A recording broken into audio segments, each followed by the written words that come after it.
দায়িত্ব যেহেতু পেয়েছি ইনশাআল্লাহ অনেক চমক রয়েছে। আগেও কিন্তু প্রশ্নপত্র ফাঁস হয়েছে, কিন্তু আমি চেয়ারে যাওয়ার পরে আর প্রশ্নপত্র ফাঁস হয়নি। আর হেলিকপ্টার লাগবে না, তবে নকল প্রতিরোধ হতেই হবে। 2001 সাল পরীক্ষার হল মানেই ছিল নৈরাজ্য। নকল আর অনিয়ম যখন মেধাকে গ্রাস করেছিল, ঠিক তখনই দৃশ্যপটে আবির্ভাব হয় এক অ্যাকশন হিরোর, যিনি হেলিকপ্টারে চড়ে হানা দিতেন দুর্গম চরাঞ্চল থেকে শহরের পরীক্ষা কেন্দ্রে।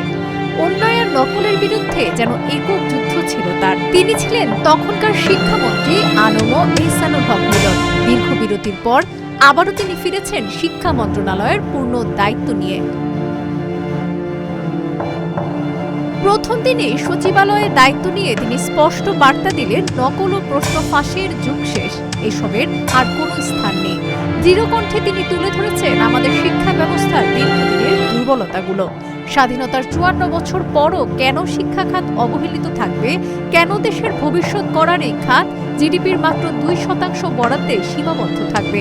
নেপাল কিংবা শ্রীলঙ্কার মতো দেশগুলো যদি শিক্ষায় আমাদের চেয়ে বেশি বরাদ্দ দিতে পারে, তবে 54 বছর বয়সী বাংলাদেশ কেন পিছিয়ে থাকবে? তিনি স্পষ্ট ভাষায় জানিয়ে দিয়েছেন, আগে অগ্রাধিকার ঠিক করতে হবে।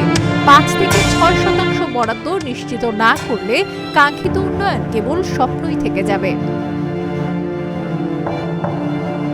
কারিকুলাম নিয়ে সমালোচনা আছে নানা বিতর্ক। তবে শিক্ষামন্ত্রী মিলন আশ্বাস দিয়েছেন, কোনো কিছুই চাপিয়ে দেওয়া হবে না। বাস্তবতা আর প্রয়োজনের আলোকে সাজানো হবে আগামী পাঠ্যক্রম। এক সময়ের অ্যাকশন মিনিস্টার আজ স্বপ্নবাজ এক সারথি, যার নেতৃত্বে বাংলাদেশের শিক্ষা খাত আবারও ফিরে পেতে পারে তার হারানো গৌরব। এই লড়াই এখন শুধু আর নকল বা প্রশ্ন ফাঁসের বিরুদ্ধে নয়, এই লড়াই শিক্ষাকে বিশ্বমানের উচ্চতায় পৌঁছে দেওয়ার।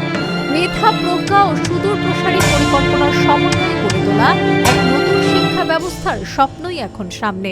আর এই বড় দায়িত্বটি এখন শিক্ষামন্ত্রী আনম এহসানুল হক মিলনের কাঁধে। ডেস্ক রিপোর্ট, আজকের পত্রিকা।